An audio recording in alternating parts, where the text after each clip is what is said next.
So we're going to take a look at how far I've progressed with this loft conversion, or rather how far my builder has progressed, because he's obviously done it all.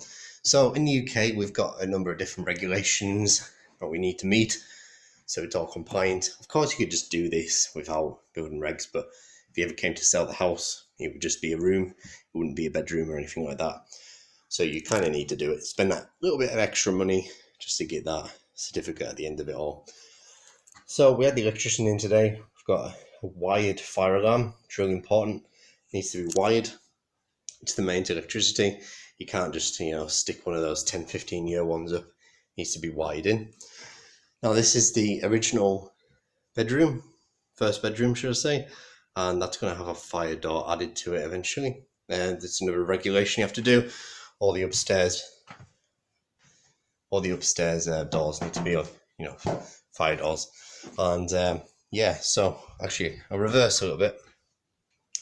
This is the old entrance to the bedroom. It's all been ripped out now. And this is the new partition wall, which kind of splits up that really big room into two. And the electrician has again added some cabling, just ready to go. And if we go down a bit, we've added another fire door. The fire door is just there. And so again, a bit weird really, because a couple of years ago you would have required a self-closing fire door. I mean, in the middle of the night, you might leave the door ajar, and a fire door's not going to help you very much in that scenario. But anyway, you just got to do what they tell you to do. So this is the new staircase going up to the loft. Now I thought this was going to be like a flat pack, but it's not. It just came all in one piece, which was great. It just slotted straight in, which was brilliant. And it's a very heavy piece of kit that came a couple of days ago. Crazy piece of just how heavy it is. But yeah, so this fire door here, this is going to be added to this. So again, regulations state we need to create some sort of like a hallway or entrance to this staircase. So this is all going to be boxed in. Yes, it's probably going to make things a bit dark. So we're going to have the door just here, basically. But in a couple of months or a couple of years, we're going to add a window alongside this one. So the window will go here, just here, behind this door. And it should add a bit of extra light to the hallway, because it will be a bit dark, I'd imagine. But yeah, let's go up the stairs. Let's have a look. There's a few things like installation and that, which are quite interesting, I thought. There is insulation called Kingspan. It's like foam stuff. It's very hard to fit though, very hard apparently, and it's very messy as well. Creates a lot of dust, and yeah, just 21st century now. Let's move on to better technology, and this stuff here is what it is. This is, I forget what it's called. The product itself is called H hybrid control.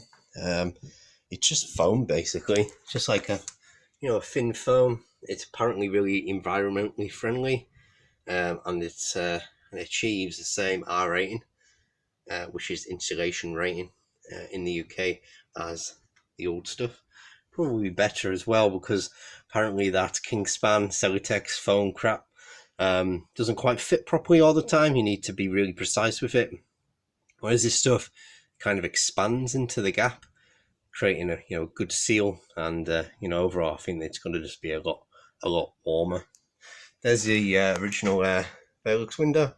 It's all pretty much insulated now, and that. So on top of this new installation, you add another layer. This here, as you can see, just this layer here, and it creates an airtight seal. Now, it does cost a little bit more than the old stuff, but compared to the amount of time that the old stuff takes to actually fit, it kind of outweighs the cost really of using it over the older stuff. There's the new, sorry about the light, getting a better position. There's the new Valence window. It's quite a light room in here. It will be wanted to painted and painted a light colour. And we design Valence windows. I've never tried to fit one. I've seen them being fitted. And when the builder built the frame for that and then added the window, he needed to push the whole window outside of the building and then slot it in place. At one point I did think that the window was going to just slide down the side of the building. We designed, I wouldn't have designed it like that. But there we go, that's just the way it is. We've got our electrical points as well for our lighting, as well as that the installation is all there. So once the board's up there, then the electrician can come back and finish and do what he does. That wall there is the exterior wall. We did want to keep the chimney breast, but building control was not going to allow it, so we just decided just to board it up, insulate and board up. But we got to keep this beautiful wall here. That's going to be cleaned up, pointed, and then sealed. Apologise for the shaky camera. This is just using a really crappy phone to actually record this all on, so please bear with me. So yeah, so once we are completed with this room, that'll be all pointed and yeah, finished off nicely. I think that's going to look really nice once that's done.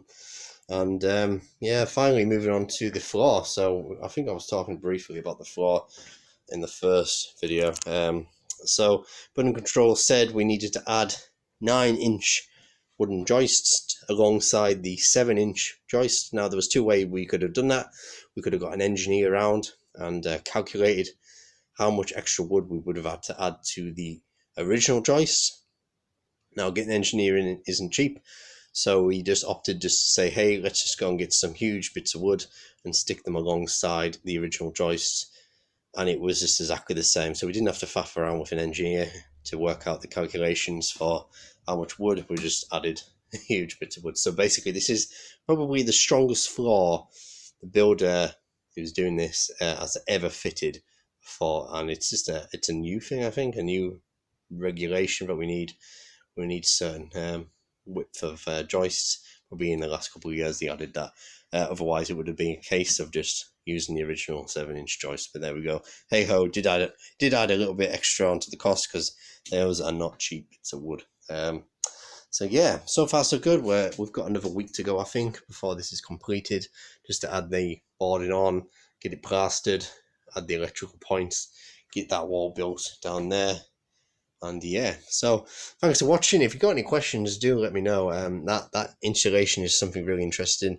If you guys are looking to do any work like this, and you're looking at your installation, this stuff is what you want.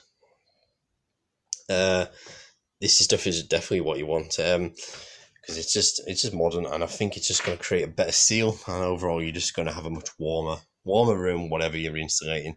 And yeah, so definitely great stuff. But yeah, anyway, thanks for watching. We shall see you very soon.